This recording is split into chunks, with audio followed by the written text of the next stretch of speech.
Sebelum mereka tahu Islam. Bicara tentang manusia, interaksi tentang manusia. Saya pernah baca sebuah tulisan ilmuwan Barat hari ini menyesal luar biasa. Mengapa baru abad-abad ini kita buka ilmunya Ibnu Khaldun? Ibnu Khaldun ilmuwan besar Islam. Beberapa abad. Kenapa? Karena lelah mereka membahas tentang ilmu sosial. Ibnu Khaldun sudah jauh-jauh.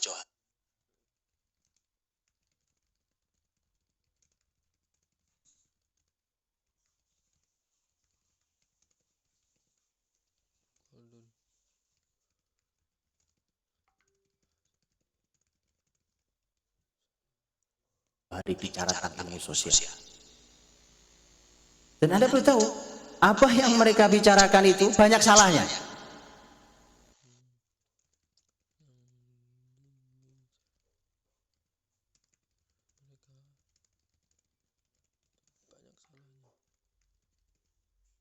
Saya kasih contoh, Pak. Yang bicara tentang manusia, diantaranya ilmu psikologi, bukan? Ilmu yang mencoba memahami tentang jiwa manusia. Jiwa kita, Pak, saya tidak tahu jiwa beliau. Saya berteman akrab, tidur sekamar sekalipun dengan beliau, saya tidak tahu jiwa beliau. Hari ini ada ilmu yang mencoba mengangkakan jiwa orang. Dikasih angka, bukan? Makanya suka ada yang nanya, antum bahagia apa sedih? Kalau skala 1 sampai 10, antum bahagia nomor berapa? Coba diangkakan. Psikotes dinilai sekian puluh, sekian ratus. Kasihan. Saya kasihan. Mereka sudah capek-capek meneliti, ya kan? Ujungnya bingung sendiri. Mereka itu baru naik sampai tangga, sedikit baru naik sampai tangga, Pak. Dengan semua teori yang mencoba mengungkap tentang jiwa manusia, dengan semua sudut pandang, semua tokoh coba dihadirkan tentang jiwa manusia. Terus nanti hubungan dengan sesama jiwa manusia. Saya pernah seminar bareng dengan seorang profesor psikologi. Beliau sampaikan begini ke saya. Tapi ini tidak di forum, ngobrol biasa disampaikan. Ini profesor sangat senior, saya nggak tahu sudah hidup atau sudah meninggal. Beliau bilang, kami itu Ustaz, belajar psikologi. Lama-lama kami tidak bisa membedakan ini Tuhan atau iblis. Yang ngomong profesor psikologi, sangat senior. Di kampus negeri terkenal di Indonesia ini. Jadi sampai saya bilang, kenapa memang Pak? Iya, karena begitu kita pelajari tentang jiwa terus pelajari, lama-lama kita jumpai ada kekuatan besar di balik ini semua. Tapi kami tidak bisa bedakan ini iblis apa Tuhan. Apa nggak ngeri? Itu capaian hasil akhirnya. Loh, iblis sama Tuhan itu bedanya. Apa bisa bayangkan itu? Dan sederhana sekali Allah berfirman. Lihat, wa fi anfusikum afala tubsirun. Dan pada jiwa-jiwa kalian, tidakkah kalian mau melihat? Tidakkah kalian mau mempelajarinya? Tidakkah kalian mau menganalisanya? Dan Quran bertebaran bicara tentang jiwa. Tapi karena Quran tidak dijadikan literatur tentang kajian jiwa, maka orang akhirnya mau angkur sana sini. Itu orang baru ingin naik ke satu level. Interaksi sama manusia yang tadi, yang tidaknya adalah lebih tinggi daripada benda. Interaksi sama manusia. Interaksi sama manusia, bagaimana berinteraksinya, bagaimana Anda tahu kota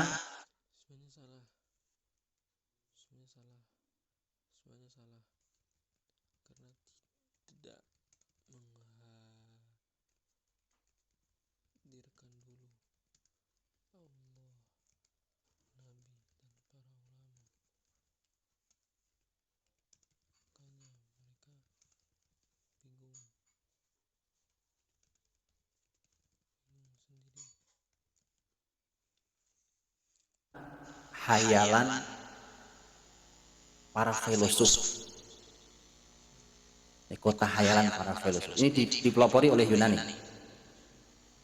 Jadi kota hayalan para filosof itu kotanya terdiri dari 3 kasta. Kasta tertinggi adalah kasta pemikir, filosof. Kasta keduanya adalah kasta para tentara, para pedagang, dan kasta yang paling bawah adalah budak. Orang berpikir tentang interaksi manusia tetap nyampenya, nih para filosof yang dibangga-banggakan ini, ujungnya tetap mereka memikirkan di masyarakat ini harus ada budak. Manusia yang Allah hadirkan. Lihat kalimat Umar bin Khattab dalam waktu jadi pemimpin. Lihat pemimpin Islam. Waktu Umar menegur Amr bin As gara-gara ulah anaknya Amr bin As radhiyallahu anhu majma'in di Mesir. Amr bin As radhiyallahu anhu orang yang dipercaya Umar menjadi gubernur Mesir. Anaknya Amr bin As mukul orang Yahudi. Begitu kan? Yahudi gak terima. Jauh-jauh dari Mesir pergi ke Madinah nyari keadilan karena lapor ke Amr bin As, menurut dia percuma, bapaknya ini saya laporin juga percuma. Saya pergi kepada khalifah yang terkenal keadilannya, datang ke Umar. Kata Umar, panggil ke sini, bapaknya berikut anak filosof, yang salah anaknya bapaknya sekalian panggil sini, bapaknya kota hayalan para filosof. Ini dipelopori oleh, kata Nabi, kata Umar kepada orang Yahudi, pukul anaknya sebagaimana kamu dipukul. Bahkan kalau kau pukul bapaknya pun saya ridho. Lihat kalimat abadi Umar. Lihat kalimatnya. Umar mengatakan, "Mata sta'badtumun nas wa qad waladathum ummahatuhum ahrara." Sejak kapan kau perbudak manusia? Dulu ibu mereka melahirkan anak-anak mereka dalam keadaan merdeka. Itu Islam. Jadi orang mikir, filosof mikir, waduh rumit-rumit, anu belajar filsafat tau lah ya, wah mikir udah serius banget. Ujung-ujungnya cuma negeri hayalan mereka itu ada budaknya. Ini peradaban. Memperbudak manusia yang lahir dalam keadaan merdeka. Dilahirkan ibunya merdeka. Ya. Ayo supaya kita tahu dulu, apa itu peradaban itu? Puncak tertingginya adalah yang bicara tentang Allah SWT, tentang ketuhanan. Ayo silakan dibandingkan tentang ketuhanan. Tentang ketuhanan. Tuhan versi Persia. Apa itu? Tuhan versi Persia apa? Api, nyembah api. Gara-garanya kalimatnya Zoroaster, salah satu pemikir besar di Persia, ketika dia mikir, lama-lama ketemu Tuhan. Tuhan itu sesuatu yang berkilau di setiap yang menyala. Bahasanya kan kelihatannya keren Pak itu. Ujungnya nyembah api. Itu cara mereka berpikir tentang Tuhan.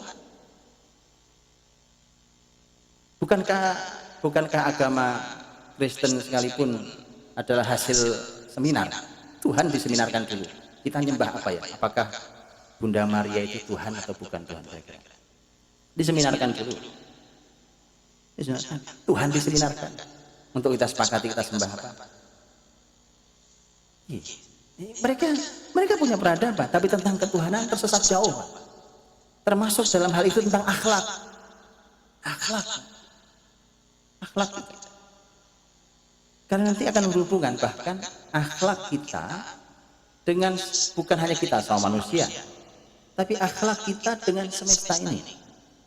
Makanya antum boleh lihat hari ini. Ini gara-gara sebuah peradaban berpikir rendah dan menganggap bahwa akhlak tidak penting. Akhirnya mereka membuat berbagai macam penemuan yang canggih-canggih, tapi telanjang dari akhlak.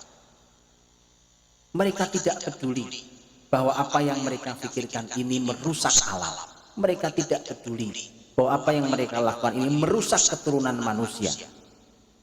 Ya, peduli. Karena mereka tidak biasa dengan akhlak itu. Bahkan di dalam pemikiran Eropa, ketika pemikiran tercetuskan diantaranya oleh mereka dengan pemikiran yang mengatakan bahwa akhlak itu hanya milik orang-orang lemah. Jadi orang-orang miskin, orang-orang lemah itu baru dia bicara akhlak. Ya karena nggak bisa ngelawan, ya kan? Karena nggak bisa menang di pertarungan ini, maka dia bicara akhlak. Oh, yang sabar, ya kan? Yang tawakal. Itu orang-orang lemah. Itu pemikir besar Eropa Nietzsche yang dikagumi oleh banyak orang. Dia pikir itu pikiran, itu akhlak, itu pikiran hasil produknya orang lemah. Orang besar tak perlu dengan akhlak. Kalau namanya kebesaran, bahkan kalau dia perlu berjalan di atas tengkorak manusia, berjalanlah. Itu pemikiran mereka. Itu peradaban. Jadi teman-teman, sekarang antum bisa bedakan kan apa yang dimaksud dengan peradaban menurut Islam dan menurut mereka. Itu dulu.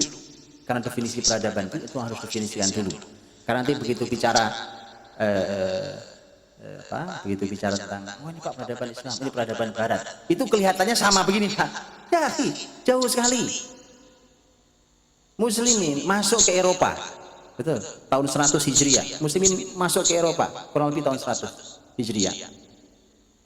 Begitu masuk Eropa, samakah dengan Eropa masuk ke Indonesia? Jauh sekali, jauh kemana-mana. Saya dengar cerita dari mbah-mbah saya. Dulu ada suara sirine. Begitu sirine bunyi, Anda tahu? Itu diberitakan pokoknya ada serangan, bahwa orang-orang harus sembunyi. Ternyata bukan serangan. Orang Belanda lagi ngangkuti kekayaan bumi Indonesia sekaligus memperbudak sebagian orang Indonesia, dan berkumpul sampai sekarang salah satunya di Suriname itu. Sampai sekarang banyak orang Jawa yang masih berbahasa Jawa di sana. Ya. Jadi apa begitu ulah muslimin waktu di Andalus masuk ke Eropa? Bukan sama sekali. Muslimin masuk sebuah negeri, Pak. Itu kenapa, teman-teman? Para ahli sejarah Islam itu lebih suka menyebut penaklukan wilayah itu dengan istilah futuhat, bukan saitarah. Kalau saitarah itu penguasaan atau penaklukan. Kenapa? Karena Allah berfirman dalam surat Al-Ghasyiyah, ma anta alihim bimusaitir. Kamu ini Muhammad kepada mereka itu bukan menguasai. Tapi Allah sampaikan inna fatahna laka fatham mubina.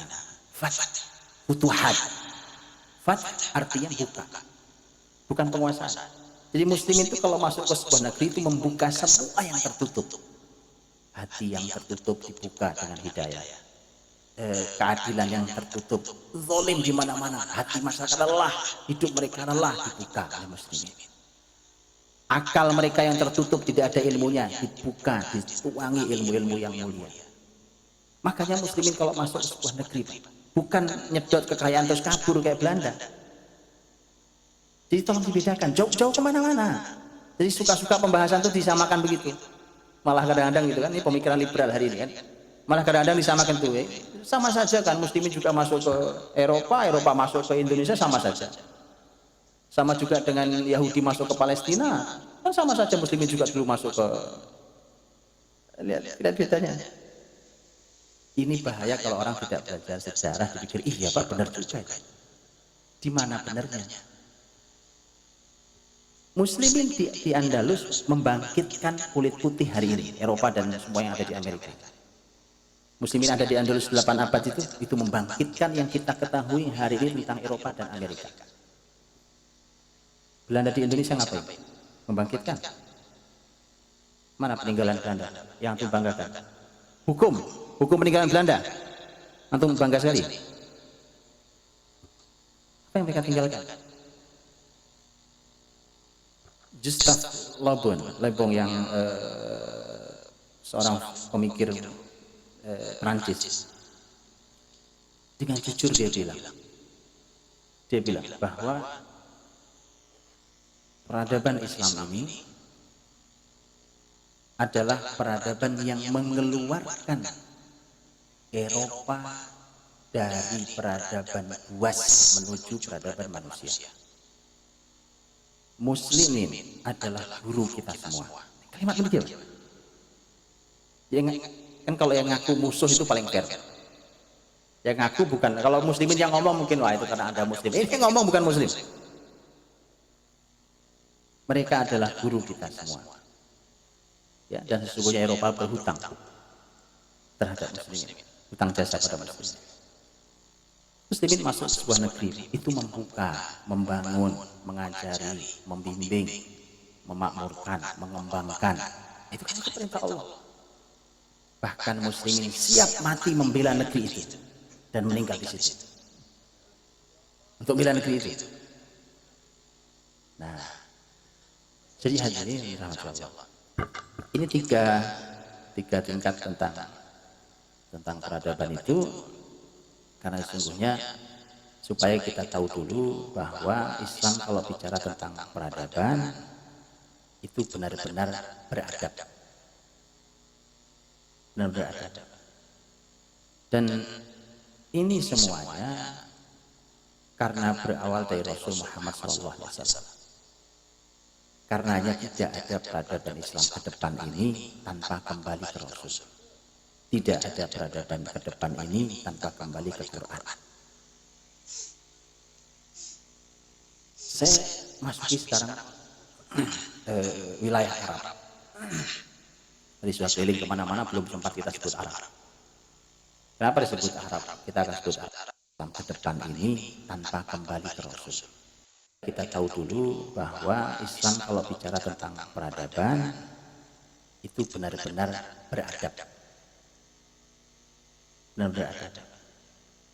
Dan ini semuanya karena berawal dari Rasul Muhammad SAW.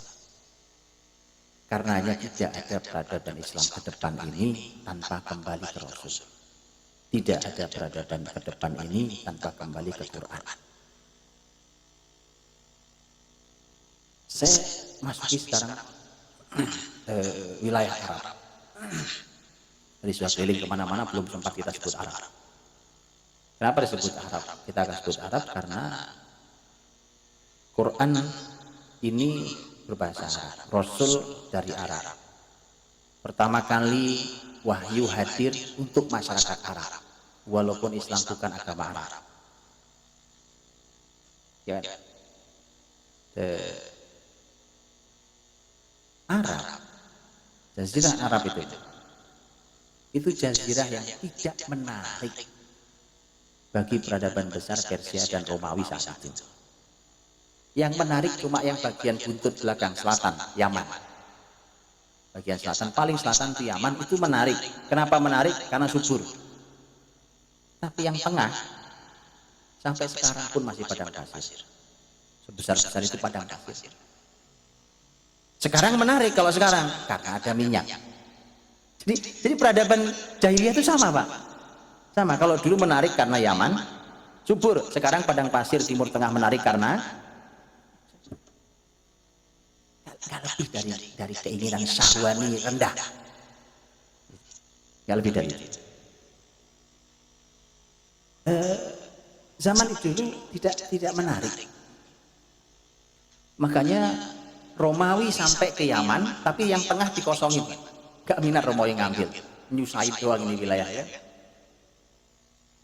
Persia ke selatan sampai ke Cina, Pak.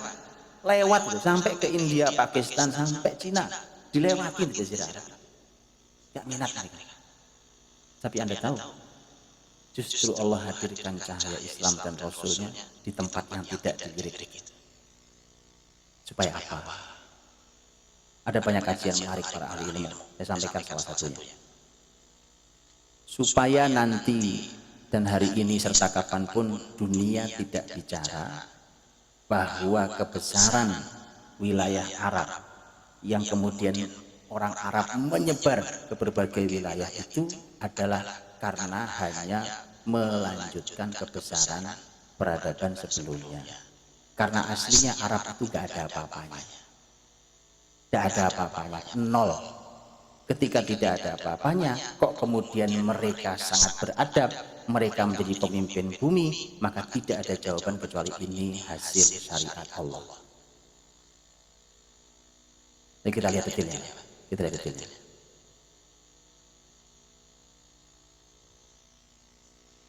Kita lihat umpamanya ketika lihat cara pandang orang Persia terhadap Arab. Ya, supaya kita tahu Arab itu di mata mereka kayak apa sih waktu itu. Muslimin dengan mujahid ya, dengan para mujahidnya yang luar biasa itu datang ke mereka mendakwahkan Islam. Ayo terima Islam, kalau enggak bayar jizyah, kalau enggak kita perang. Begitu aturannya. Begitu datang tuh, ya antum lihat Persia yang bisa jadi pedang mereka itu lapisnya emas. Apa tuh namanya, pelana ya, pelana kuda mereka bisa bertabur intan mutiara. Tenda-tenda panglima itu, Anda luar biasa mewahnya. Muslimin datang dengan pakaian yang kasar, kadang tipis berdebu, kadang, ya kan? Namanya padang pasir. Datang tiba-tiba mengatakan, aslim taslam, masuk Islamlah kamu akan selamat. Orang Persia ketawa, Pak. Bangsa Arab, bangsa lapar, ngapain ke sini? Sampai antum tahu tawarannya? Sudah gini. Kata panglima Persia, begini, kalian pulang saja. Masing-masing pasukan sampaikan ke panglima. Masing-masing pasukan akan kami beri 1 baju dan 1 dirham. Jadi dia pikir itu memang orang kelaparan, Pak. Dikasih 1 baju, dikasih 1 dirham, uang perak 1 dirham. 1 dirham itu sekitar 70.000 rupiah hari ini, Pak. 1 dirham. Sudah pulang masing-masing. Nanti untuk panglima sampaikan kami kasih lebih banyak. Jadi lihat, atau lihat Persia Romawi itu benar-benar memandang Arab nggak ada apa-apanya. Masyarakat terbelakang nggak ngerti apa-apa. Dan memang begitu. Mereka tuh nggak bisa baca tulis kok, Pak. Persia Romawi mimpin dunia, Arab nggak bisa baca tulis. Masyarakat ummi, ya kan? Coba lihat ini. Kekayaan alamnya nggak ada, nggak menarik. Padang pasir mau ngapain? Nggak menarik. Kalau antum mau melihat tentang kecerdasan mereka, akal mereka, lihat saya bacakan kalimat sahabat yang kemudian dapat hidayah Allah, kemudian dia bertutur tentang masa lalunya. Lihat ya, lihat dengarkan ini kira-kira akal orang cerdas apa akal kayak gimana? Kami kalau mengadakan perjalanan rame-rame, maka kami bawa Tuhan kami. Kalau ternak kadang-kadang dibuat dari makanan, sebenarnya Anda tahu ya. Kalau lapar itu makan Tuhannya. Nanti kalau Tuhan ternyata tidak bisa dibawa, maka kami jalan. Begitu kami jalan, batu apapun yang kami temukan, maka kami ambil jadi Tuhan. Kami bawa. Kalau kami jalan lagi, kok menemukan batu yang lebih menarik, Tuhan ini kami letakkan, kami ganti Tuhannya. Kira-kira orang pinter atau orang kafir? Itu Arab aslinya, Pak. Arab aslinya. Jadi itu penuturan para sahabat. Kan itu semua tahu kan? Amr bin Jamuh, sahabat Nabi SAW, yang mengenang saat dulu waktu masih kafir, masih jahiliyah. Punya Tuhan beberapa biji Tuhan, dikasih minyak wangi di ini patung ya, disembah-sembah. Karena anaknya sudah masuk Islam, Tuhan diikat sama anaknya, dibuang tempat sampah dan seterusnya. Gitu. Sampai akhirnya dia bersihkan, dibalikin lagi terus, itu sampai akhirnya jengkel. Masa tiap hari bersihin Tuhan dari kotoran. Ada seorang sahabat lagi bertutur di pagi hari bersama Nabi SAW, kemudian menertawakan kejahilian masa lalunya dan mensyukuri hidayahnya.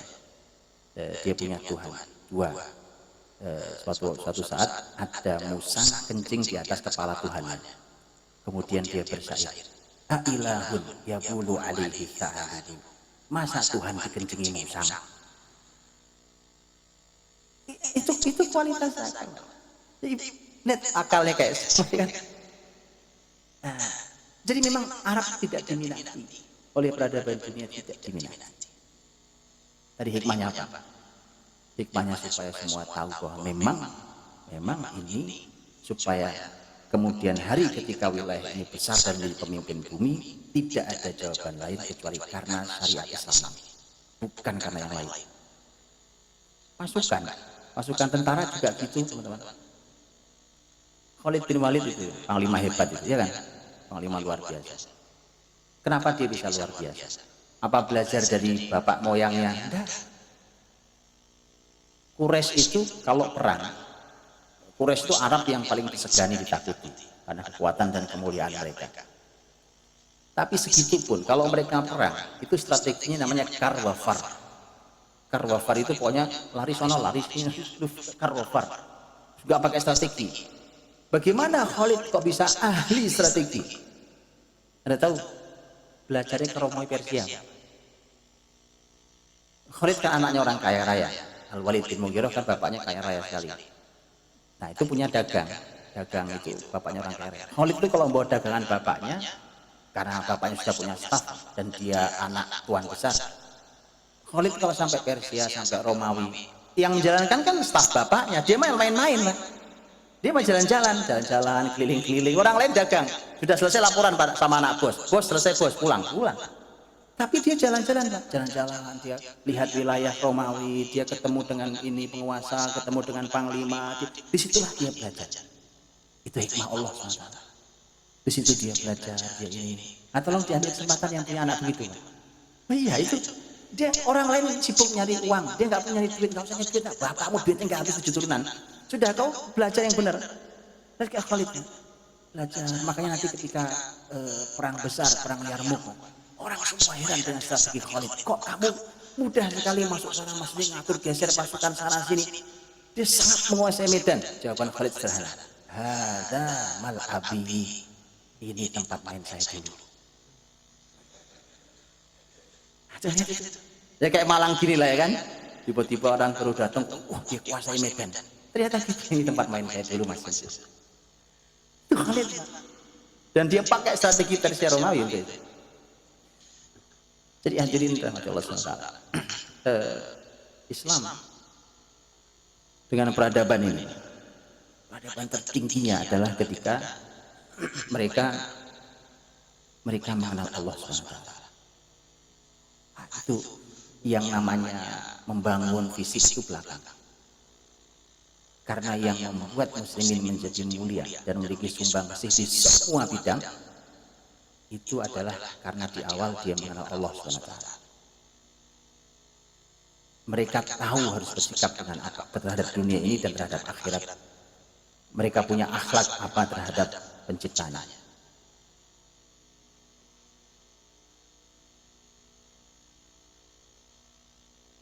Dan karena peradaban yang setinggi itu tentang bagaimana mereka mengenal Allah, maka Allah serahkan bumi ini pada mereka. Bumi punya Allah. Allah serahkan kepada siapa yang bisa memperbaiki, karena Allah tidak ridho buminya dirusak setelah diperbaiki. Wala tufsidu fil ardi ba'da islahiha. Jangan rusak bumi setelah diperbaiki. Karena Allah yang punya bumi nggak ridho. Makanya Allah serahkan kepada siapa yang perbaiki. Makanya untuk lihat, kalau muslimin sendiri sudah jatuh, agamanya, akidahnya, akhlaknya jatuh, kemudian yang bisa memperbaiki orang kafir yang agak lumayan dikasih orang kafir. Makanya antum boleh lihat, peradaban ketika sudah mulai zalim, peradaban ketika sudah mulai merusak, maka itu pertanda yang sangat jelas sebentar lagi jatuh. Tapi memang lelah hidup di zaman yang zalim itu. Capeknya minta ampun. Ya Allah, sakit hati, sakit fisik gitu kan. Iya, di zaman penuh kezaliman. Tapi kabar gembiranya ada. Itu menunjukkan zaman ini segera jatuh. Kekuasaan segera hilang. Karena ketika orang mencapai puncak kezalimannya, dia akan jatuh. Makanya kalau zalim itu nanggung-nanggung agak lama Pak itu umurnya. Zalimnya memang zalim cuma jatuh dia. Ya.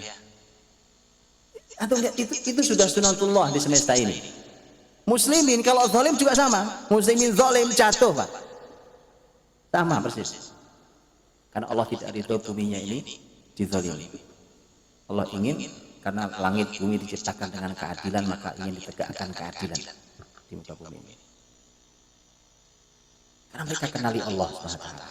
Mereka punya akhlak. Mereka kait diri mereka dengan Allah.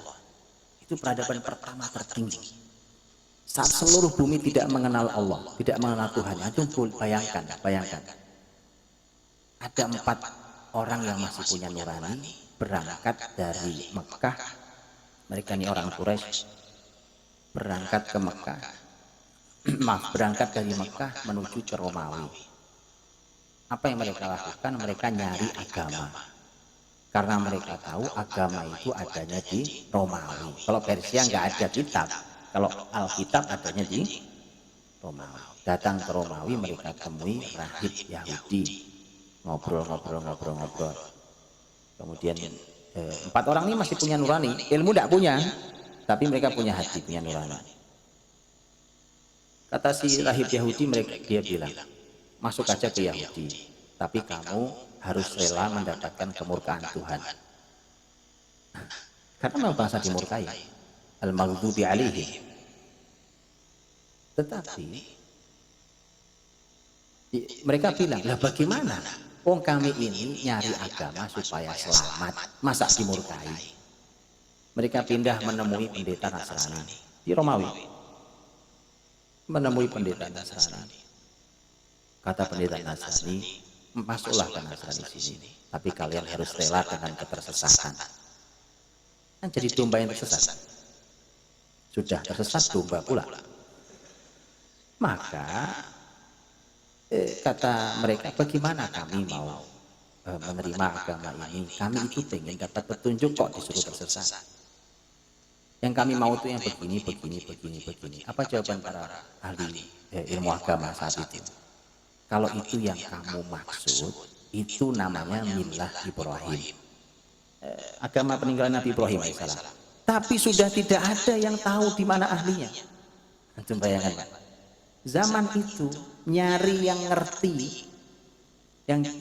mengerti tentang agama yang benar itu sudah tidak ada orangnya. Ya Allah. Antum bayangkan akhirnya salah satu dari 4 orang itu akhirnya nanti di depan Ka'bah itu dia sujud kepada ontanya. Terus dia ngomong, Tuhan, aku tahu kau ada, tapi aku tidak mengerti harus sujud kemana. Kasihan. Itu zaman itu. Oh, itu Persia Romawi peradabannya lagi tinggi-tingginya loh. Jangan salah. Mereka benar-benar kehilangan Allah. Maka petunjuk yang luar biasa ketika manusia kembali menemukan penciptanya. Nah, itulah hadir Nabi Muhammad SAW, mengenalkan Allah, dikenalkan Allah, terus kenal. Begitu dikenalkan Allah SWT, mereka tahu, oh ini Tuhan kita, ini Allah, ini Rabb kita. Ini tertinggi, ini peradaban tertinggi. Karena semua peradaban di bawahnya, baik yang hubungan dengan sesama manusia atau yang hubungan dengan sekelilingnya, itu sesungguhnya hanya merupakan hasil dari kebaikan dia kenal Tuhan. Hanya itu.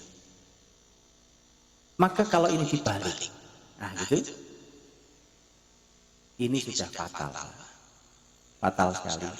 Orang bisa tidak kenal Tuhan. Maka kan saya bilang, Anda akan menyesal dunia akhirat. Punya anak ahli berbagai macam ilmu pengetahuan, tapi tidak kenal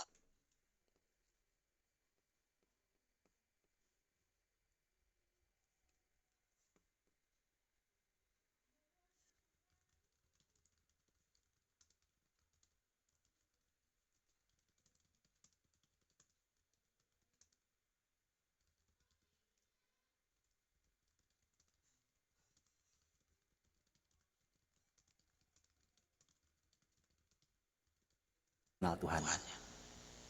Wallah, orang bisa tidak kenal Tuhan. Maka kan saya bilang, Anda akan menyesal dunia akhirat. Punya anak ahli berbagai macam ilmu pengetahuan, tapi tidak kenal Tuhan. Wallahi akan menyesal Anda seumur hidup. Tidak bisa dibayar, tidak bisa kembali. Makanya tadi saya sampaikan kajian itu, jadikan anak soleh sebelum besar. Jangan keburu besar sebelum soleh. Kenal. Makanya tadi saya sampaikan kajian subuh, jadikan anak soleh sebelum besar. Jangan keburu besar sebelum soleh. Kenal dulu dengan Robnya. Dan itu yang dibangun di awal. Orang bisa tidak kenal Tuhan. Maka yang saya bilang, Anda akan menyesal dunia akhirat. Punya anak ahli berbagai macam ilmu pengetahuan, tapi tidak kenal Tuhan. Wallahi akan menyesal Anda seumur hidup. Tidak bisa dibayar, tidak bisa kembali. Makanya tadi saya sampaikan kajian subuh, jadikan anak soleh sebelum besar. Jangan keburu besar sebelum soleh. Kenal dulu dengan Robnya. Dan itu yang dibangun di awal, dibangun oleh Nabi SAW. Nabi menyibukkan para sahabatnya untuk mengenali Allah saat di Mekah. Dikenalkan dengan Allah. Dan itu nanti yang menjadi kurikulum di pendidikan generasi muslim. Sebelum nanti mereka menjadi seorang teknokrat, menjadi seorang ilmuwan besar, menjadi seorang ahli di bidang kesehatan, seorang arsitektur hebat, seorang pembesar, pemimpin, seorang leader yang hebat. Sebelum itu semua, karena itu yang diajarkan Rasulullah SAW pada para sahabat. Sepanjang di Mekah, apa pernah Nabi panjang lebar diskusi tentang sistem Yahudi, sistem Persia Romawi? Kumpul sahabat-sahabat sini, nak, ya sini sahabatku kumpul, yuk kita diskusi tentang ekonomi Persia, begitu. Yuk kita diskusi tentang kepemimpinan Romawi, begitu. Kumpul di sini, yatlu alaihim ayatihi, dibacakan ayat-ayat Allah. Ini ayat Allah baru turun nih, wahyu Allah baru turun. Ayo kita hafal, kita pelajari, kita pahami, kita amalkan. Dan itu menjadi kurikulum pendidikan berikutnya. Makanya kalau kita mulainya terbalik, anak dikenalkan berbagai macam ilmu pengetahuan, tidak dikenalkan Tuhannya, gak akan sampai pada tujuan. Bahkan gak akan jadi seorang dokter sehebat seorang Zahrawi atau Ibn Nafis. Gak akan pernah menjadi seorang pakar dalam berbagai macam ilmu. Gak akan menjadi pakar ilmu kimia seperti seorang Jabir Nahyan. Gak akan pernah menjadi pakar dalam ilmu astronomi seperti Al-Battani. Yang ada cuma nama sekolahannya iya. Nama sekolahnya keren-keren. Saya bilang ketika saya diminta masukan, apa masukannya Ustaz? Saya bilang nama sekolah antum sudah keren, diambil dari ilmuwan besar Islam.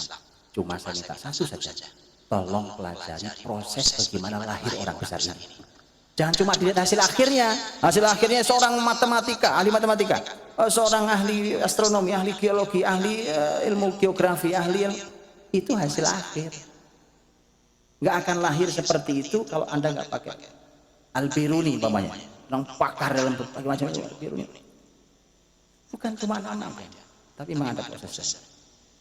Dimulai semua dari mengenali Rabbnya, mengenali Allah dulu. Dengan Allah yang menciptakan ini. Masalahnya nanti sumber segala ilmu ada di Quran loh masalahnya. Bukan Allah yang menciptakan semesta ini. Allah. Mengenali Allah dulu. Dengan Allah yang menciptakan ini. Masalahnya nanti sumber segala ilmu ada di Quran loh masalahnya. Bukan Allah yang menciptakan semesta ini. Allah sediakan ilmu untuk manusia. Dan Allah membukakan ilmu bagi setiap zaman sesuai dengan kebutuhan zaman ini. Jadi kalau hari ini orang pakai pesawat, kemudian zaman Rasul nggak ada pesawat, itu bukan karena hebatnya zaman ini. Karena memang zaman ini perlu pesawat. Zaman Nabi nggak perlu pesawat. Sekarang kita komunikasi pakai alat, bukan? Karena kita perlu alat ini komunikasi. Zaman dulu nggak perlu pakai alat, komunikasi lancar jaya, nggak ada masalah. Sekarang kita pakai alat komunikasi, sering miskomunikasi. Jadi memang kita Allah Maha tahu zaman ini zaman yang perlu ini semua. Jadi Allah bukakan ilmu berdasarkan zaman yang ada. Baik, teman-teman Allah. Setelah mereka kenali Rabbnya, maka nanti lihat peradaban ini, peradaban tinggi manusia kenal dengan Rabbnya, itu peradaban tertinggi sekali lagi. Setelah itu maka ada peradaban yang dari peradaban itu lahir berbagai macam ilmu pengetahuan dan berbagai macam penemuan, yaitu interaksi sama manusia yang berhubungan dengan manusia, baik jiwa manusia. Dari peradaban itu itu lahir berbagai macam ilmu pengetahuan dan berbagai macam penemuan, yaitu interaksi sama manusia yang berhubungan dengan manusia, baik jiwa manusia.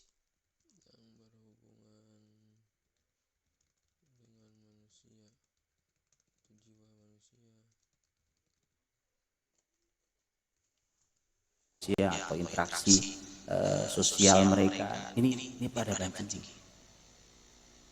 Saya kasihan sebenarnya hari ini anak-anak sosial, anak-anak sos. Anak sos itu suka diimajinkan lebih rendah daripada MIPA. Kasihan saya. Saya kasihan sebenarnya hari ini anak-anak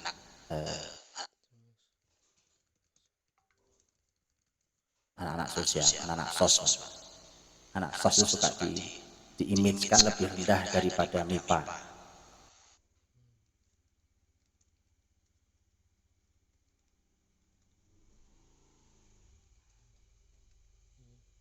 Kasihan saya, anak eksak. Eksak lebih rendah dari yang berhubungan dengan manusia.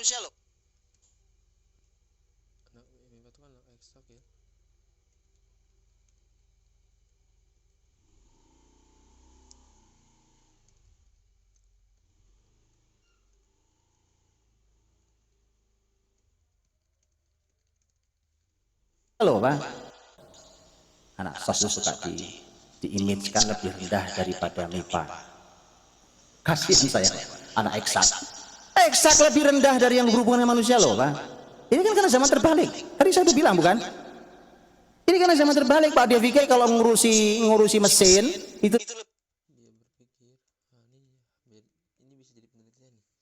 lebih hebat dari ngurusi manusia. Loh Pak. Ini kan karena zaman terbalik. Tadi saya udah bilang bukan?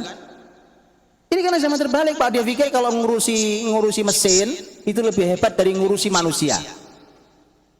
Lihat di zaman kebalik atau kalau sekarang zaman terbalik. Semua penting. Saya tidak katakan mana lebih rendah lebih tinggi. Tapi ini bicara tentang masalah. Ini cara pandang yang salah. Akhirnya memang manusia tidak dianggap ada hari ini.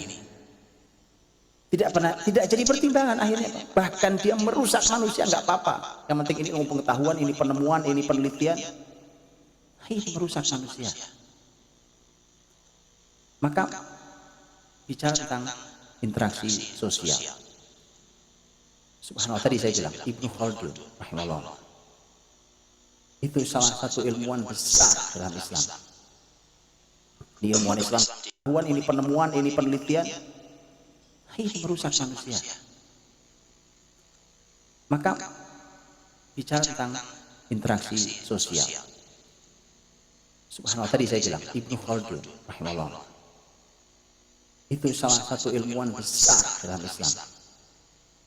Di ilmuwan Islam di negeri barat, di negeri wilayah Afrika dan Andalus.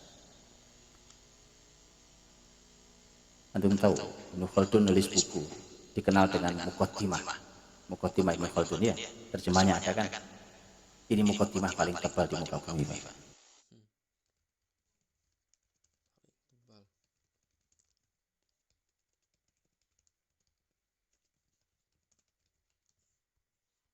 Di mana-mana Muqaddimah buku itu paling sehalaman. Betul kan?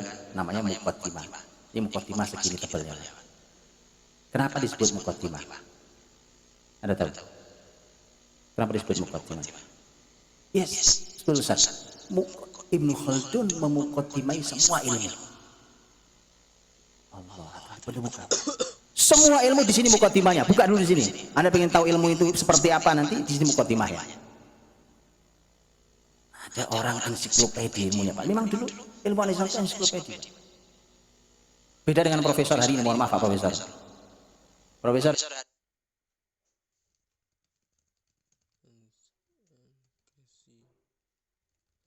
hari ini kan profesor di subbab ilmu. Kalau dulu ensiklopedi baru disebut al-allama. Itu sudah beda lagi. Memang beda peradaban Islam. Yang akan kita kembalikan itu peradaban yang Islam ini. Yang hari ini harus dikoreksi, kita koreksi saja. Karena akan dikembalikan adalah peradaban Islam di generasi kita. Kalau tidak zaman kita, zaman anak cucu kita. Jadi Ibnu Khaldun umpamanya beliau bicara tentang ilmu sosial, interaksi manusia. Beliau buat kaidahnya. kita. Jadi Ibnu Khaldun umpamanya beliau bicara tentang ilmu sosial.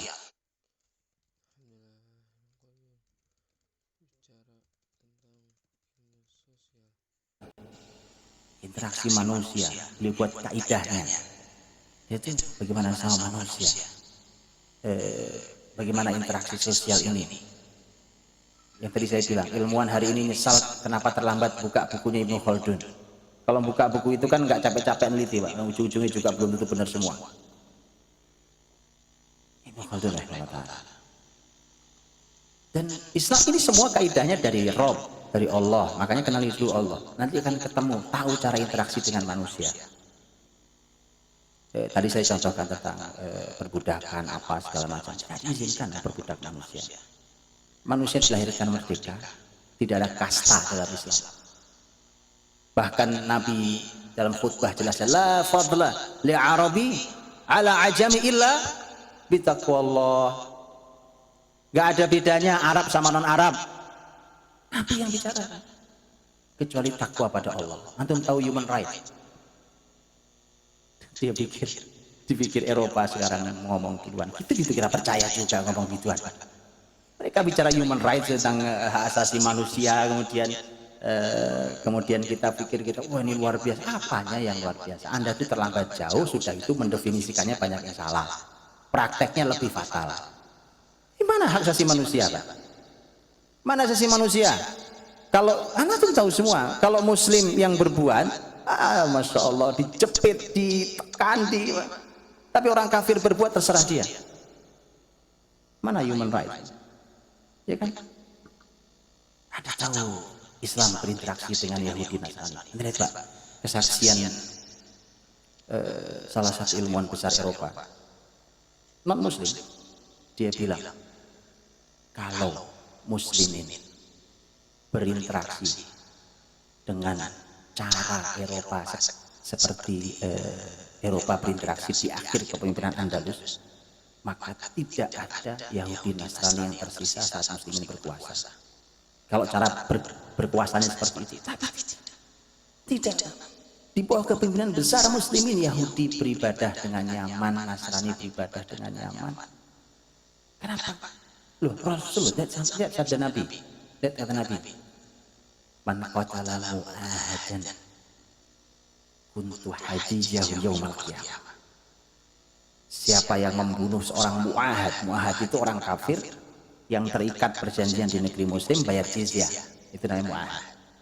Yang membunuh orang kafir yang seperti itu, maka nanti kata Nabi akan berhadapan dengan aku di hari kiamat.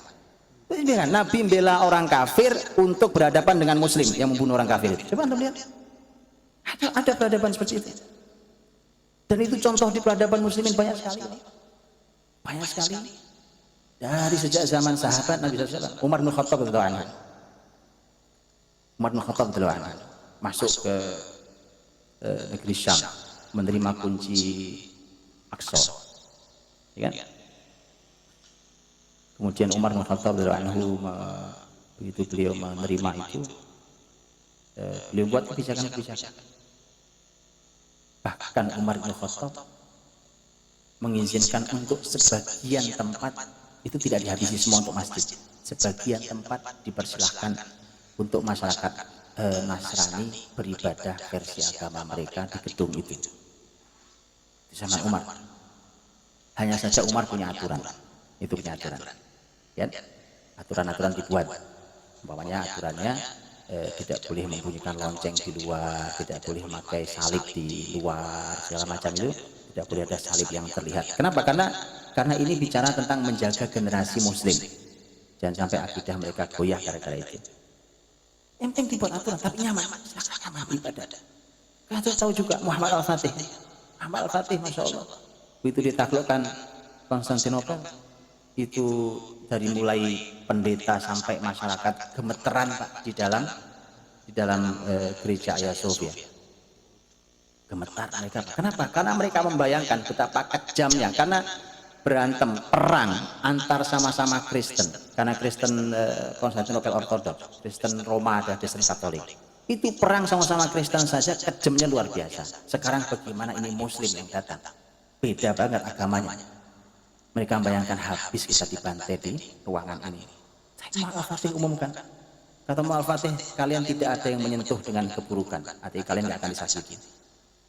Silahkan, yang mau tinggal di negeri ini dengan aman. Yang mau meninggalkan negeri ini kami antar sampai negerinya dengan aman. Lihat itu.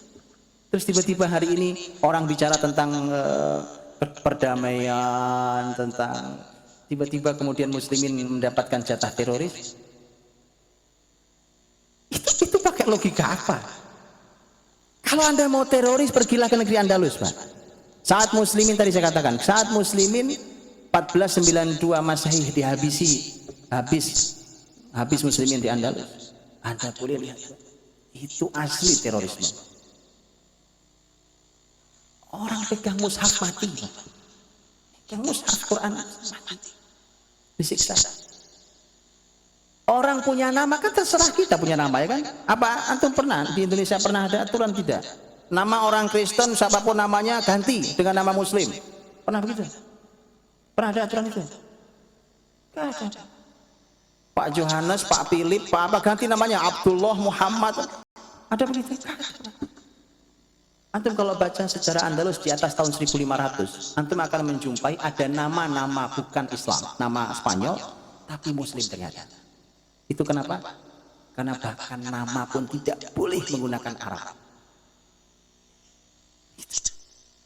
Itu teror betulan. Kalau antum baca kisahnya seorang tokoh besar, Muhammad bin Abdul Rafi al-Andalus, dalam sejarahnya dengan ayahnya, bagaimana ayahnya menyembunyikan hanya mushaf. Ya, kita baca kejujuran air mata itu di atas tahun 1500 Masehi. Nah, interaksi sama manusia Islam sangat memuliakan, menghormati. Karena contohnya Rasul Yahudi Bani Qainuqa, mereka punya pasar di samping Masjid Nabawiyah sekarang itu dulu ya, zaman Rasul. Biasa kok. Bahkan muslimin jual beli di pasar itu ya nggak apa-apa. Jual beli pasar muslim. Sampai muslimin punya pasar sendiri. Yang tidak ada di pasar muslimin ya adanya di pasar Yahudi, ambil dari sana. Nggak masalah. Tidaklah pasar itu ditutup karena ulah Yahudi sendiri. Kalau Nabi masih ya Pak berdampingan dengan Yahudi, ayo. Oh, Nabi punya perjanjian kan dengan mereka. Yuk hidup bersama, hidup damai di sini, kita jaga sama-sama negeri ini. Tapi begitulah orang kafir juga. Bikin perjanjian, mereka langgar sendiri. Kalau sudah mereka langgar, sudah nggak ada yang punya aturan, terserah dia. Nah, itu bedanya. Adapun Muslim mengajari, Masya Allah, interaksi dengan sesama manusia sampai seperti itu. Karena saking Islam itu inginnya damai sesuai dengan namanya Islam. Apa artinya?